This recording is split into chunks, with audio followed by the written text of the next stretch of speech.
ಜ್ಞಾನಜ್ಯೋತಿ ಅನ್ನೋದಕ್ಕೂ ಈ ಮಕ್ಕಳಿಗೂ ಕರೆಕ್ಟಾಗಿ ಕಾಂಪಿಟೇಷನ್ ಇಲ್ಲ, ಯಾವುದಿಲ್ಲ, ಈಕ್ವಲ್ ಆಗಿ ಕರೆಕ್ಟ್ ಆಗಿದೆ. ಇವತ್ತು ಈ ಶಾಲೆಯ ಎಲ್ಲ ಚೇರ್ಮನ್ ನಮ್ಮ ಚಂದ್ರಶೇಖರು, ಮಂಜುಳಾ ಮೇಡಮ್ ಅವರು, ಹಾಗೆ ನಮ್ಮ ಹಿರಿಯರಾದಂಥ PS ರಮೇಶ್ ಅಣ್ಣವರು, ನಮ್ಮ ರಾಜೇಂದ್ರ ಗೌಡರು, ಹಾಗೆ ಎಲ್ಲ ಶಿಕ್ಷಕರು, ಶಿಕ್ಷಕಿಯರು, ಎಲ್ಲ ಮುಖ್ಯ ಉಪಾಧ್ಯಾಯರು, ಮುಖ್ಯವಾಗಿ ಪೋಷಕ ಬಂಧುಗಳು, ಎಲ್ಲ ಮಕ್ಕಳ ತಂದೆ ತಾಯಿಯರು, ಅಣ್ಣ ತಮ್ಮಂದರು ಎಲ್ಲರೂ ಬಂದಿರ್ತೀರ.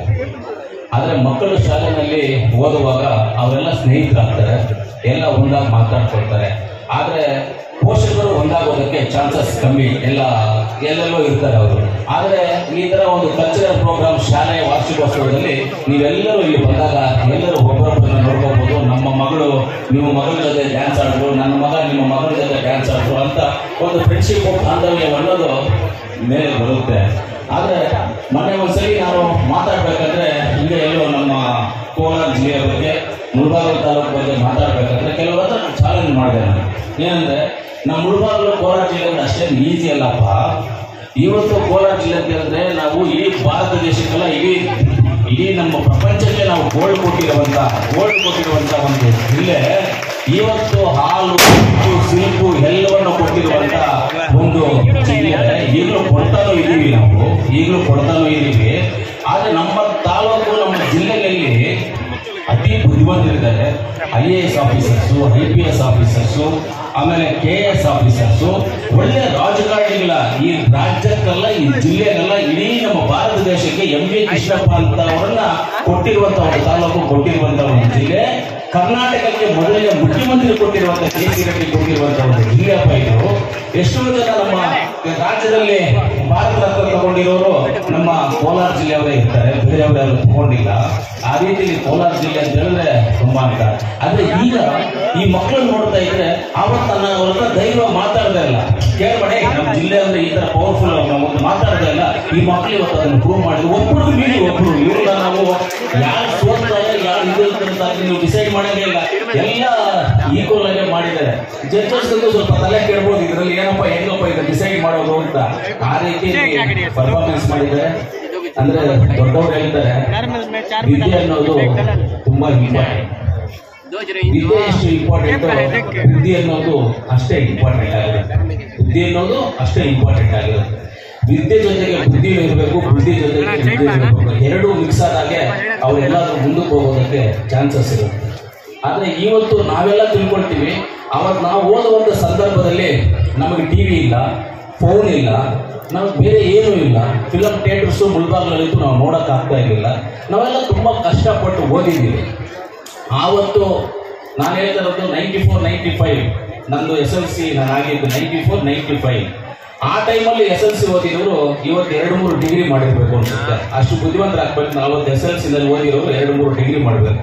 ಇವತ್ತು ಯಾರೇ ಒಂದು ಡಿಗ್ರಿ ಮಾಡಿರ್ಬೋದು, ನೀವು ಯಾವ್ಯಾವ ಕ್ವಾಲಿಫಿಕೇಶನ್ ಮಾಡಬೇಕು. ನಾನು 8 ಭಾಷೆ ಮಾತಾಡ್ತೀನಿ, 4 ಭಾಷೆ ಬರೀತೀನಿ, 4 ಭಾಷೆ ಓದ್ತೀನಿ. ನಾನು ಕನ್ನಡ ಮೀಡಿಯಂ ಓದಿರೋದು. ಹೆಂಗೆ ಬಂತು? ಬುದ್ಧಿಯಿಂದ ಬಂತು. ನನಗೆ ಬುದ್ಧಿಯಿಂದ ಬಂತು. ಅದು ಇದು 2 ಮಿಕ್ಸ್ ಮಾಡ್ಕೊಂಡು ಬಂತು. ಅದೇ ಥರ ಮಕ್ಕಳನ್ನು ಅಷ್ಟೇ ತಂದೆ ತಾಯಿಯರು ಓದೋದಕ್ಕೆ ಅವ್ರಿಗೆ ಯಾವ ಬೇಸಿಸ್ ಮೇಲೆ ಹೋಗ್ತಾರೋ ಆ ಬೇಸಿಸ್ ಮೇಲೆ ಅವ್ರು ಬಿಡಬೇಕು. ಯಾವ ಬೇಸಿಸ್ ಮೇಲೆ ಅವ್ರು ಬಿಡಬೇಕು. ಎಷ್ಟೋ ಜನ ನನ್ನ ಜೊತೆಯಲ್ಲಿ ಓದಿದ್ದವ್ರು, ನನಗಿಂತೂ ರ್ಯಾಂಕ್ ಸ್ಟೂಡೆಂಟ್ಸು ಇವತ್ತು ನನ್ನ ಹತ್ರ ಬಂದು ಕೆಲಸ ಮಾಡ್ತಾ ಇದ್ದಾರೆ. ಅದು ತಪ್ಪಲ್ಲ. ಅವ್ರು ಓದಿದರೆ ನಮ್ಮ ಕಂಪ್ನಿಯಲ್ಲಿ ಬಂದು ಕೆಲಸ ಮಾಡ್ತಾ ಇದ್ದಾರೆ. ನಾನು ಅವತ್ತು ಡಿಸ್ಕಂಟಿನ್ಯೂ ಮಾಡ್ಕೊಂಡು ಬಂದೆ. ನಾನು ಬಿಸ್ನೆಸ್ ಮಾಡಿ ಒಂದು ಪೊಲಿಟಿಷಿಯನ್ ಆಗಿ ಇವತ್ತು ಪೊಲಿಟಿಷಿಯನ್ ಆಗಿ ಆಚೆ ಬಂದಿದ್ದೆ. ಒಬ್ಬೊಬ್ಬರು ಒಂದೊಂದು ದಾರಿ, ಯಾವುದು ನಾವು ಹುಡ್ಕೊಂಡು ಹೋಗಿಲ್ಲ, ತಾನಾಗಿ ಬಂದಿದ್ದೆಲ್ಲ ಬಿಡಬಾರ್ದು. ಮಕ್ಕಳು ಅಷ್ಟೇ, ನೀವು ಹುಡ್ಕೊಂಡು ಹೋಗ್ಬೇಡಿ. ನಿಮ್ಮನ್ನು ಹುಡ್ಕೊಂಡು ಈ ಶಾಲೆ ಬಂದಿದೆ, ನಿಮ್ಮ ವಿದ್ಯಾಭ್ಯಾಸ ಕೊಡೋದಕ್ಕೆ. ಜ್ಞಾನಜ್ಯೋತಿ ಶಾಲೆ ನಿಮಗೆ ಹುಡ್ಕೊಂಡು ಬಂದಿದೆ ನಿಮ್ಮ ಹತ್ರಕ್ಕೆ. ಈ ಜ್ಞಾನಜ್ಯೋತಿ ಶಾಲೆಯಲ್ಲಿ ಆ ಜ್ಞಾನವನ್ನ ದೊಡ್ಡವ್ರು ಹೇಳ್ತಾ ಇರೋ ಒಟ್ಟು ಬುದ್ಧಿಗೆ ಜ್ಞಾನ ಮೂಲ್ಯ ಅದು ಅಂತ. ಅದೇ ಜ್ಞಾನಜ್ಯೋತಿ ಶಾಲೆ ನೋಡ್ಕೊಂಡು ಗೊತ್ತಿದೆ, ಬುದ್ಧಿ ಜ್ಞಾನ ಇಲ್ಲೇ ಇದೆ. ಇಲ್ಲಿರೋದನ್ನ ನಾವೆಲ್ಲ ಹುಡ್ಕೊಂಡು ಹೋಗ್ಬಾರ್ದು. ನಮ್ಮ ಮನೆಯಲ್ಲಿ ಇರೋದನ್ನ ನಾವು ಹುಡ್ಕೋದು ಯಾಕೆ? ನಮ್ಮ ಮನೆಯಲ್ಲಿ ಇರೋದನ್ನ ನಾವು ತಗೋಬೇಕು ಕೈಗೆ. ಆ ರೀತಿಯಲ್ಲಿ ಇವತ್ತು ಈ ಕಲ್ಚರಲ್ ಪ್ರೋಗ್ರಾಮ್ಸು, ತಂದೆ ತಾಯಿಗಳು, ಪೇರೆಂಟ್ಸ್ ಬಂದಿರೋದಿಗೆಲ್ಲ ನೋಡಿದ್ರೆ ಖುಷಿ ಆಗುತ್ತೆ. ಅಷ್ಟೊಂದು ಖುಷಿ ಆಗುತ್ತೆ ನನಗೆ. ನಾನು ಅನ್ಕೊಂಡೆ, ಹೋಗಿ ನಾನು ಬೇರೆ ಕೆಲಸ ಎಲ್ಲ 5 ಮಿನಿಟ್ಸ್ ಉಟ್ಕೊಂಡು ಮಾತಾಡ್ಬಿಟ್ಟು ಚಂದ್ರಶೇಖರ್ ಸರ್, ಗಾಯ ಸರ್ ಅಂತ ಹೇಳ್ಬಿಟ್ಟು ಅಂದರೆ ಈ ಹುಡುಗರ ಆ್ಯಕ್ಟಿವಿಟೀಸ್ ಇದೆಲ್ಲ ನೋಡಿದಾಗ ಸ್ವಲ್ಪ ಕುತ್ಕೊಂಡು ಇರೋದೇ, ಯಾವತ್ತೂ ಡೈಲಿ ಇರೋದೇ. ಎವ್ರಿ 10 ಮಿನಿಟ್ಸ್ 15 ಮಿನಿಟ್ಸ್ ಒಂದೊಂದು ಕಾರ್ಯಕ್ರಮ ಇದ್ದೇ ಇರ್ತಾರೆ. ಎಲ್ಲಿ ಇವತ್ತು ನೋಡೋಣ, ಸ್ವಲ್ಪ ದಿನ ಇಲ್ಲ ಅಂದ್ಬಿಟ್ಟು ಅಷ್ಟೊತ್ತು ನಾವು ನೋಡಿದ್ವಿ. ಅಷ್ಟು ಚೆನ್ನಾಗಿರೋದನ್ನ ಮನಸ್ಸಿಗೆ ತೃಪ್ತಿ ಪಡಬೇಕು. ನೀವು ತಂದೆ ತಾಯಿಯವರು ಅಷ್ಟೇ. ನಾನು ತುಂಬ ಜನ ನೋಡಿದ್ದೀನಿ, ಎಷ್ಟೋ ಜನಕ್ಕೆ ಅಡ್ವೈಸ್ ಮಾಡಿದ್ದೀನಿ. ಎಷ್ಟೋ ಜನಕ್ಕೆ ಅಡ್ವೈಸ್ ಮಾಡಿದ್ದೀನಿ. ತುಂಬಾ ಜನಕ್ಕೆ ನಾನು ವಿದ್ಯಾಭ್ಯಾಸದ ಬಗ್ಗೆ ಆಗ್ಬೋದು, ಅವ್ರಿಗೆ ಎಜುಕೇಶನ್ ಬಗ್ಗೆ ಆಗ್ಬೋದು, ಕೆಲಸದ ಬಗ್ಗೆ ಎಲ್ಲರ ಬಗ್ಗೆನೂ ನಾನು ಎಲ್ಲರಿಗೂ ಅಡ್ವೈಸ್ ಮಾಡಿದ್ದೀನಿ. ತಂದೆ ತಾಯಿಯರು ಮಕ್ಕಳು ಅವರು ಓದುವಂತ ಸಂದರ್ಭದಲ್ಲಿ ನಮ್ಮ ಮನೆಯಲ್ಲಿರುವಂಥದ್ದು 3 ಕೆಟ್ಟದನ್ನ ನಾವು ಇಟ್ಕೊಂಡಿದ್ದೀವಿ. 3 ಕೆಟ್ಟದ್ದು, ಅದು ಯಾವುದು ಅಂತ ಹೇಳ್ತೀನಿ, ಕೋಪ ಮಾಡ್ಕೊಂಡು ಬರೆಯುತ್ತೆ. ನಮ್ಮ ಮನೆಯಲ್ಲಿರ್ತಕ್ಕಂಥ ಫ್ರಿಜ್ಜು ನಮಗೆ ತುಂಬ ಡೇಂಜರ್. ನಮ್ಮ ಮನೆಯಲ್ಲಿರ್ತಕ್ಕಂಥ ಟಿವಿ ತುಂಬ ಡೇಂಜರ್. ನಮ್ಮ ಕೈಯಲ್ಲಿರ್ತಕ್ಕಂಥ ಮೊಬೈಲು ಬಾಂಬ್ ಇಟ್ಕೊಂಡಂಗೆ ಕೈಯಲ್ಲ ಮೊಬೈಲ್. ಯಾವ ಟೈಮಲ್ಲಿ ಏನು ತೋರಿಸುತ್ತೋ, ಯಾವ ಟೈಮಲ್ಲಿ ಇವಾಗ ಇದು ಬೇರೆ ಬಂದಿದೆ, ಏನಂದ್ರೆ ಆರ್ಟಿಫಿಷಿಯಲ್ ಇಂಟೆಲಿಜೆನ್ಸ್ ಅಂತ. ನಾವು ಏನು ಮಾತಾಡ್ತೀವಿ ಅದನ್ನ ಇದು ನಮ್ಗೆ ರಿಟರ್ನ್ ತೋರಿಸುತ್ತೆ. ಏನು ಮಾತಾಡ್ತೀವಿ ಅದು ತೋರಿಸಿ. ಎಕ್ಸಾಂಪಲ್ ನಾನು ಮೊನ್ನೆ ಹೇಳ್ತೀನಿ, ಯಾರಿಗೊಬ್ರು ಫೋನ್ ಮಾಡಿ ಮಾತಾಡಿದ್ರೆ ಬೆಳಗ್ಗೆ 9 ಗಂಟೆಗೆ ನಮ್ಮ ಆಫೀಸ್ ಹತ್ರ ಪಾಪ ಅಲ್ಲಿಂದ 2 ಜೊತೆಯಲ್ಲಿ ಹೋಗಿ ಜ್ಞಾನ ಜ್ಯೋತಿ ಶಾಲೆ ಹತ್ರ ಹೋಗೋಣ ಅಂತ ಹೇಳಿದೆ ಅನ್ಕೊಳ್ಳಿ. ನನಗೆ ಬೆಳಗ್ಗೆ ನಾನು 9 ಗಂಟೆಗೆ ಹೋದ್ರೆ ನಮ್ಮ ಆಫೀಸಿಂದ ಜ್ಞಾನ ಜ್ಯೋತಿ ಶಾಲೆಗೆ ನಾನು ರೂಟ್ ಮ್ಯಾಪ್ ತೋರಿಸ್ತಾ ಇದ್ದೆ. ನಾನೇನು ಚೆಕ್ ಮಾಡಿಲ್ಲ, ನಾನೇನು ಹೇಳಿ ಫೋನಲ್ಲಿ ಮಾತಾಡಿರೋದು ಅಷ್ಟೇ. ಕನ್ಫ್ಯೂಸ್ ಆಗೋಯ್ತು ನನಗೆ. ನಮ್ಮ ಬ್ರದರ್ ಇದ್ರ ಪಕ್ಕದಲ್ಲಿ ಏನು ಕೊಡಿ ಹಿಂಗೆ ತೋರಿಸ್ತಾ ಇದೆ ಅಂತ ಹೇಳಿದೆ. ಆರ್ಟಿಫಿಷಿಯಲ್ ಇಂಟೆಲಿಜೆನ್ಸ್ ಅಂತ ಇವಾಗ ಅದನ್ನೇ ನಾವು ಕ್ಲಾರಿಫಿಕೇಶನ್ ಮಾಡ್ಕೊಂಡು ಅದೇ ತೋರಿಸ್ತಾ ಇರುತ್ತೆ. ಆ ರೀತಿಯಲ್ಲಿ ನಾವು ಮಾತಾಡುವಂಥದ್ದನ್ನ ಫೋನ್ ಕೇಳಿಸ್ಕೊಳ್ತಾ ಇರುತ್ತೆ, ಅದು ನಮ್ಗೆ ರೂಟ್ ತೋರಿಸುತ್ತೆ. ಈ ರೀತಿ ಹಾಕ್ಬಾರ್ದು ಮಕ್ಕಳು. ತುಂಬಾ ಡೇಂಜರ್ ಅಂದ್ರೆ ಕೈಯಲ್ಲಿ ನಾವು ಆಟೋ ಬಾಂಬ್ ಇಟ್ಕೊಂಡಂಗೆ, ಯಾವುದು ಮೊಬೈಲ್ ಫೋನ್. ಆದರೆ ಈಗಿನ ಪರಿಸ್ಥಿತಿಯಲ್ಲಿ ಮೊಬೈಲ್ ಫೋನ್ ಇಟ್ಕೊಳ್ತಾ ಇರೋಕ್ಕೂ ಆಗೋದಿಲ್ಲ, ಬೇಕಾಗುತ್ತೆ ಇವಾಗ. ಆದರೆ ನೋಕಿಯಾ ಫೋನ್ ಇದೆಯಲ್ಲ, ಇದು ನಂಬರ್ ಹೊಡೆಯೋದು, ಆ ಫೋನ್ ಇಟ್ಕೊಂಡ್ರೆ ಒಳ್ಳೇದು ಅಂತ ನಾನಂತೂ ಇವತ್ತು ನಮ್ಮ ಮನೆಯಲ್ಲಿ ನನ್ನ ಮಗಳಿಗೆ ದೊಡ್ಡವನು ಮೊಬೈಲ್ ಇದೆ. ನಾನು ಇಬ್ಬರು ಮಕ್ಕಳಿಗೆ ಯಾರಿಗೂ ಮೊಬೈಲ್ ಕೊಟ್ಟಿಲ್ಲ. ಇನ್ನು ಮೊಬೈಲೇ ಇಲ್ಲ ಅವ್ರಿಗೆ. ಮೊಬೈಲ್ ಇಂದ ಹೋಗ್ಬೇಕು ಬರಬೇಕು. ನೀನಾಗಿ ದುಡಿದು ನೀನು ಯಾವತ್ತು ಕಾಸು ಮಾಡ್ತೀವಿ ಯಾವತ್ತು ನೀನು ಮೊಬೈಲ್, ಯಾವತ್ತೂ ನೀನು ಮೊಬೈಲ್ ಕೊಡ್ಸಲ್ಲ ಅಂತ ಹೇಳಿದ್ದೀನಿ. ಬೇರೆ ಏನು ಬೇಕು, ಕಾರ್ ಬೇಕಾ ಏನು ಬೇಕೋ ತಗೋ, ಆದರೆ ಮೊಬೈಲ್ ಮಾತ್ರ ಕೊಡ್ಸಲ್ಲ ಅಂತ. ಅದಷ್ಟು ಡೇಂಜರ್. ಕಾರ್ ಬೇಕಾದ್ರೂ ಕೊಡಿಸ್ಬೋದು, ಮೊಬೈಲ್ ಅಷ್ಟು ಡೇಂಜರ್ ಇದೆ. ಅದರಿಂದ ಇವತ್ತು ಟೆಕ್ನಾಲಜಿ ತುಂಬ ಬೆಳೆದಿದೆ. ಮಕ್ಕಳು ಅಷ್ಟೇ ಓದೋದ್ರ ಬಗ್ಗೆ ಗಮನ ಕೊಡಿಸಿ, ನಾಲೆಜ್ ಬಗ್ಗೆ ಗಮನ ಕೊಡಿಸಿ, ಕಲ್ಚರಲ್ ಪ್ರೋಗ್ರಾಮ್ಸ್ ಬಗ್ಗೆ ಗಮನ ಕೊಡಿಸಿ. ನಮ್ಮ ಕರ್ನಾಟಕದಲ್ಲಿ ಇದ್ದದ್ದು ನಮ್ಮ ಸಾಂಸ್ಕೃತಿಕ ಕಲ್ಚರಲ್ ಪ್ರೋಗ್ರಾಮ್ಸ್ 114 ಕಲ್ಚರಲ್ ಪ್ರೋಗ್ರಾಮ್ಸ್ ಇತ್ತು. ನಮ್ಮ ಸಂಪ್ರದಾಯ ಪದ್ಧತಿಗಳು ಮೊದಲು ಊರಲ್ಲಿ ಗಂಗೆದ್ರು ಅಂತ ಬರ್ತಾ ಇದ್ರು. ಗಂಗೆದ್ರು ಆಟ ಆಡಿಸೋದಿಲ್ಲ, ಹಸುಗೆ ಎತ್ತಿಗೆ ಮದುವೆ ಮಾಡೋದು, ರಿಕಾರ್ಡ್ ಡ್ಯಾನ್ಸು ಅದೆಲ್ಲ. ಇವಾಗೆಲ್ಲ ಅದೆಲ್ಲ ಇದೆಯಾ? 114 ಕಲ್ಚರಲ್ ಪ್ರೋಗ್ರಾಮ್ಸ್ ನಮ್ಮ ಕರ್ನಾಟಕದ್ದು ಇವತ್ತು ಉಳಿದಿರೋ ಬರೀ 6, ಮಿಕ್ಕಿದ್ದು 108 ಪ್ರೋಗ್ರಾಮ್ಸು ಇಲ್ಲ ಇವತ್ತು ನಮ್ಮ ಕಣ್ಮುಂದೆ. ಅವೆಲ್ಲ ಸತ್ತೋಗ್ತಾ ಇದ್ದಾವೆ. ಆದರೆ ಅದೆಲ್ಲ ಹೋಗ್ಬಾರ್ದು. ಈ ಕಲ್ಚರಲ್ ಪ್ರೋಗ್ರಾಮ್ಸ್ ಇರಬೇಕು, ಮಕ್ಕಳು ಆಟ ಆಡಬೇಕು. ಯಾರು ಅವಾಗೇ ನಮ್ಮ ಚಂದ್ರಶೇಖರ್ ಸರ್ ಹೇಳ್ತಾಯಿದ್ರು, SLC ಹುಡುಗರು ಇವಾಗ ಒಂದು ಪರ್ಫಾರ್ಮೆನ್ಸ್ ಮಾಡಿದ್ರು ಸರ್. ಅವ್ರಿಗೆ ಪ್ರೋಗ್ರಾಮಲ್ಲಿ ಇರಲಿಲ್ಲ, ಆದರೂ ಅವರು ಕೇಳ್ತು ನಮ್ಮನ್ನು, ಒಂದು ಪ್ರೋಗ್ರಾಮ್ ನಾವು ಮಾಡ್ತೀವಿ ಅಂತ ಕೊಟ್ಟಿದ್ದೀವಿ ಅವ್ರಿಗೆ ಅಂತೆ. ಎಸ್, ಯಾರ್ಯಾರು ಕೇಳ್ತಾರೆ ಅವ್ರು ಕೊಡುವಂಥ ಜವಾಬ್ದಾರಿ ನಮ್ಮದು. ಅವ್ರು ಪರ್ಫಾರ್ಮೆನ್ಸ್ ಮಾಡ್ತೀವಿ, ಚೆನ್ನಾಗಿ ಮಾಡ್ತೀವಿ, ತುಂಬ ಚೆನ್ನಾಗಿ ಮಾಡ್ತೀವಿ, ಖುಷಿಯಾಗುತ್ತೆ. ಅದೆಲ್ಲ ಯಾರು ನಾವು ಇದನ್ನು ಮಾಡ್ತೀವಿ ಅಂತ ಹೇಳ್ತಾರೋ ಅದನ್ನು ಕೊಡಬೇಕು ಅವ್ರಿಗೆ. ಅದನ್ನು ಕೊಟ್ಟರೆ ಅವರು ಮುಂದಕ್ಕೆ ಬರುವಂಥ ಅವಕಾಶ ಇರುತ್ತೆ. ಇವತ್ತು ಈ ಜ್ಞಾನ ಜ್ಯೋತಿ ಶಾಲೆಯಲ್ಲಿ ಇಲ್ಲಿರೋರೆಲ್ಲ ಪೇರೆಂಟ್ಸಲ್ಲಿ ಏನೂ ಇಲ್ಲ, ಗೊತ್ತಿಲ್ಲದವ್ರು ಯಾರೂ ಇಲ್ಲ. 100% ಎಲ್ಲರೂ ಗೊತ್ತಿರೋರೇ ಇರ್ತಾರೆ ನನಗೆ. ನಾನು ಅವ್ರು ಗೊತ್ತೇ ಇರ್ತೀನಿ ಎಲ್ಲರಿಗೂ. ಯಾಕಂದರೆ ಆ ಬಾಂಧವ್ಯ, ಆ ಪ್ರೀತಿ, ಆ ಇದು ಯಾವ ದೇಶದಲ್ಲಿ ತಂದೆ ತಾಯಿ ಹತ್ರ ನಾನು ಹುಟ್ಟಿದ್ರೂ ತಂದೆ ತಾಯಿ ಹತ್ರ ಎಷ್ಟು ಪ್ರೀತಿ ಸಿಕ್ಕಿದೆಯೋ, ಏನು ಸಿಕ್ಕಿದೆಯೋ ನನಗೆ ಗೊತ್ತಿಲ್ಲ.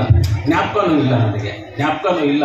ಆದರೆ ಈ ಗುಲ್ಬರ್ಗ ತಾಲೂಕಿನ ಜನನ ಜೊತೆ ಈ ಪ್ರೀತಿ, ಈ ವಿಶ್ವಾಸ ಅದು ಸಿಕ್ಕಿದೆಯಲ್ಲ, ಲೈಫ್ ಲಾಂಗು ಯಾವತ್ತೂ ಮರೆಯೋಕ್ಕಾಗಲ್ಲ. ಅದನ್ನ ನೆನೆಸ್ಕೊಂಡಾಗ ಒಂಥರ ದುಃಖ ಆಗುತ್ತೆ ನಮಗೆ.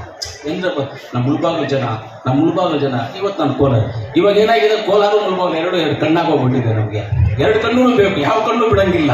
ಅಲ್ಲಿ ಬೇಕು, ಇಲ್ಲಿ ಬೇಕು. ಆ ರೀತಿಯಲ್ಲಿ ಮುಳ್ಬಾಗಿಲು ಜನ ಅಂದ್ರೆ ಆ ವಿಶ್ವಾಸ, ನನ್ನ ಮಾತಿಗೆ ನನಗೆ ಎಷ್ಟು ಗೌರವ ಕೊಟ್ಟಿದ್ರಿ, ನಾನು ಹೇಳಿದ್ದನ್ನು ಎಷ್ಟು ಇದು ಮಾಡಿದ್ರಿ ಅಂದರೆ ಎಲ್ಲರೂ ಹೇಳ್ಕೊಂಡಾಗ ಮನಸ್ಸಿಗೆ ತುಂಬ ಖುಷಿ ಆಗುತ್ತೆ. ಅದೆಲ್ಲ ಇವೆಲ್ಲ ಎಲ್ಲರೂ ನಾನು ಹೇಳ್ಕೊಳ್ತಾನೆ ಇರ್ತೇನೆ ಇದನ್ನು. ಅದರಿಂದ ಇವತ್ತು ನಮ್ಮ ಚಂದ್ರಶೇಖರ್ ಸರು, ನಮ್ಮ ಮೇಡಮ್ ಅವರು, ಮಹಿಳಾ ಮೇಡಮ್ ಅವರು, ಎಲ್ಲರೂ ಟೀಚರ್ಸು, ಸ್ಟೂಡೆಂಟ್ಸ್, ಮುಖ್ಯವಾಗಿ ಸ್ಟೂಡೆಂಟ್ಸು ಇಲ್ಲಿ ಬೆಂಕಿ ಸ್ಟೂಡೆಂಟ್ಸ್ ಇರೋದಿಲ್ಲ. ಅಂದರೆ ತುಂಬ ಪವರ್ಫುಲ್ ಸ್ಟೂಡೆಂಟ್ಸ್ ಇರೋದು. ಡ್ಯಾನ್ಸು ಇದು ಎಲ್ಲ ನೋಡ್ತಾರೆ. ಯಾರು ನೋಡೋದು ಕನ್ಫ್ಯೂಷನ್ ಆಗುತ್ತೆ. ಇವ್ರು ನೋಡೋದು ಚೆನ್ನಾಗಿ ಮಾಡ್ತಾನೆ, ಆ ಮಗು ನೋಡೋದು ಚೆನ್ನಾಗಿ ಮಾಡ್ತಾನೆ, ಈ ಮಗು ನೋಡೋದು ಚೆನ್ನಾಗಿ ಆಡೋದು. ಯಾರು ನೋಡೋದು ಎಲ್ಲರೂ ನೋಡಿ ಅರ್ಧಂಬರ್ಧಂ ಕನ್ಫ್ಯೂಸ್ ಆಗಿ ಹೋಗ್ಬಿಟ್ಟೆ ನಾನು. ಅಂದರೆ ಎಲ್ಲರೂ ಚೆನ್ನಾಗಿದ್ದಾರೆ. ನನಗೆ ಗೊತ್ತಿರೋ ಪ್ರಕಾರವಾಗಿ ಇಲ್ಲಿ ಪರ್ಫಾರ್ಮೆನ್ಸ್ ಮಾಡಿದವರು ಎಲ್ಲರೂ ಗೆದ್ದಿದ್ದಾರೆ, ಯಾರೂ ಸೋತಿಲ್ಲ. ಎಲ್ಲರೂ ಗೆದ್ದಿದ್ದಾರೆ. ಯಾರನ್ನೂ ಕಮ್ಮಿ ಅಂತ ಹೇಳಕ್ಕೆ ಆಗೋದಿಲ್ಲ, ಎಲ್ಲರೂ ಗೆದ್ದಿದ್ದಾರೆ. ಅದಕ್ಕಿಂತ ಅವ್ರು ಏನನ್ನ ಅನ್ಕೋಬಹುದು, ಎಲ್ಲರೂ ಗೆದ್ದಿದ್ದಾರೆ, ಎಲ್ರಿಗೂ ಪ್ರೈಸು, ಎಲ್ರಿಗೂ ವಿನ್ ಆಗಿದ್ದಾರೆ ಅಂತ ಅವರೇ ತಿಳ್ಕೊಬೇಕಷ್ಟೇ. ಒಳ್ಳೇದಾಗಿ ಸರ್.